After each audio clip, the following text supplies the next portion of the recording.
menarik kan yang rahmatan lil alamin, rahmat untuk semua alam. Berarti harusnya orang yang sudah benar Islam itu ngasih kebaikan tuh nggak pandang siapa, tidak ya, pandang apapun. Alamin. Iya, alamin. Satu kaum aja, iya, yang sama aja. Dan kita berbuat kebaikan itu tidak hanya sekedar pada yang seagama. Semua iya. Pun kita wajar. Makanya saya nerima semua kan. Hindu, Buddha, Kristen, apapun itu. Oke.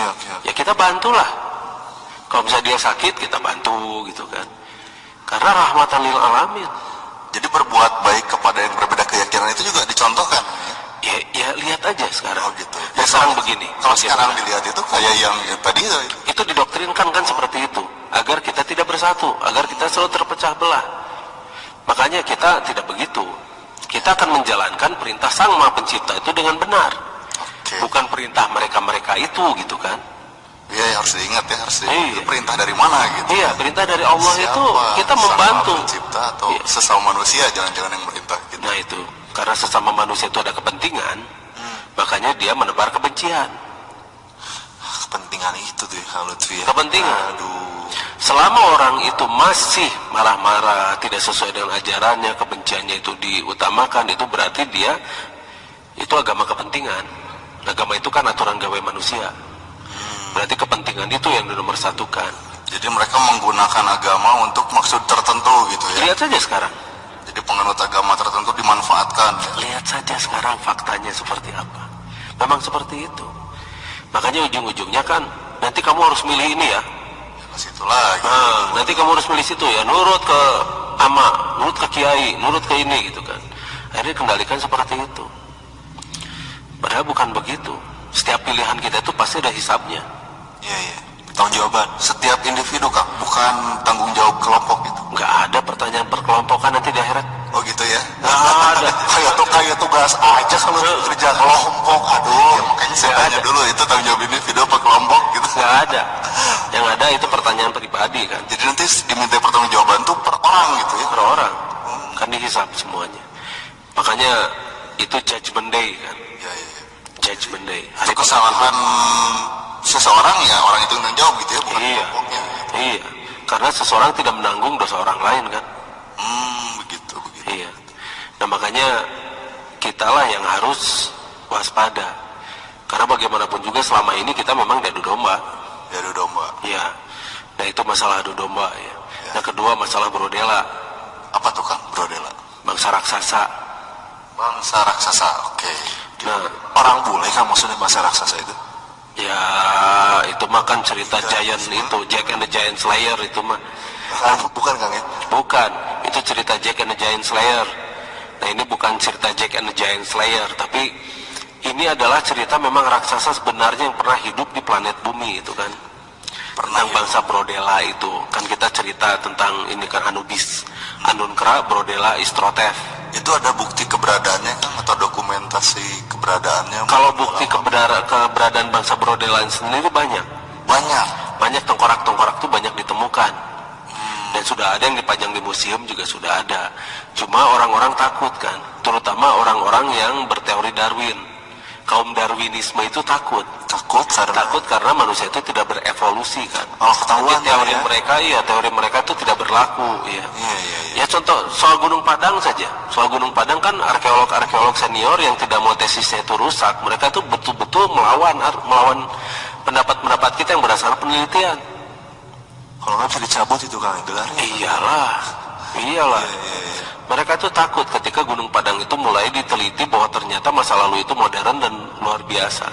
Mereka tidak suka mengetahui dan ini orang-orang itu mengetahui bahwa masa lalu itu modern itu mereka tidak suka.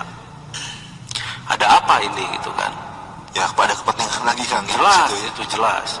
Makanya lihat banyak sekolah negara nggak maju kan. Banyak pesantren juga negara nggak maju tetap. Kita masih tetap dikendalikan oleh mereka itu. Kartel-kartel itu, oleh orang yang berkepentingan itu, oleh para penguasa itu, oleh orang-orang yang punya duit itu gitu kan. Mereka menguasai kita dengan berbagai macam cara dan kita tidak sadar lagi. Makanya kita sekarang akan teknologi-teknologi itu akan mulai kita expose gitu kan. Tapi pelan-pelan, dikit-dikit gitu kan kita expose-nya itu tidak sekaligus lah. Karena kalau sekaligus ini akan jadi gegar begitu. Kaget gitu ya. Kaget. Kalau sekaligus itu kaget. Jungkir balik. Iya, benar-benar jungkir balik. Tiba-tiba kita tidak menggunakan bahan bakar gitu di mana-mana. Jungkir balik. Orang-orang pasti mengganggu. Jadi kayak udara ya, gratis. Dan memang gratis kok. Free energy. Gratis ya. Semua gratis kok. Energi itu gratis. Seperti oksigen gratis. Untuk oksigen belum dijatah. Charge ya. Iya ya. Dan lagian teknologi-teknologi yang tinggi itu ramah lingkungan kok. Sekarang lihat tuh, minyak bumi kan tidak ramah lingkungan. Iya iya. Teknologinya tidak tinggi kan, yang tidak ramah lingkungan. Nah itu iya. Teknologi yang tidak ramah lingkungan itu tidak tinggi. Tidak tinggi. Tidak Ada tinggi. yang lebih tinggi gitu ya. Yang lebih tinggi itu ramah lingkungan. Satu contoh Gunung Padang, lihat. Gimana tuh? Gunung Padang itu teknologi elemen vatera. Elemen vatera itu mencampurkan logam dengan batuan. Di sebelah mananya itu? Itu semua batuan di Gunung Padang itu semua batuan buatan. Jadi bukan batuan alami. Itu teknologinya elemen vatera, makanya 45% logamnya. Iya, iya. 55% batuan-batuan unsur-unsur lain seperti silika dan sebagainya. Nah, kalau misalnya ada unsur semacam begitu, ternyata pemanasannya kan harus tinggi dan ditemukan juga itu tempat pemanasan yang tinggi di sekitar Gunung Padang. Ya, ada. Jadi semuanya lengkap, tapi mereka berusaha agar manusia itu selalu primitif, gitu kan. Jadi kaum-kaum yang ingin menutup bahwa masa lalu itu modern adalah kaum-kaum yang ingin dan berusaha membuat masyarakat kita itu selalu mundur dan terbelakang. Ini kenapa sih pengen dia terbelakang? Karena mereka bisa mengendalikan. Bisa dikendalikan kan ya? Iya. Energi mereka gitu. Jadi kita akan menjadi robot-robot mereka nanti. Jangan mau atuh. Iya, iya, iya. Jangan mau. Makanya kita yang akan merubah itu semua. Kita akan membuat masyarakat yang madani. Kita akan membuat masyarakat yang benar-benar bisa mengembargo diri. Dan kita punya bargaining pada orang-orang yang sekarang kita suruh untuk memakmurkan kita. Kita kan nggak ada demokrasi ya. Iya, iya, iya. Presiden itu pesuruh kita. Menteri-menteri itu pesuruh kita. Kita yang gaji kok rakyat. Bukan pimpinan. Bukan. Makanya saya tidak pernah menyebut mereka pemimpin. Enggak, mereka pesuruh. Oh gitu. Iya. Makanya kalau saya disuruh jadi presiden, saya mah gak mau. Kang, jadi presiden gak mau. Turun level kata saya. Saya kan rakyat.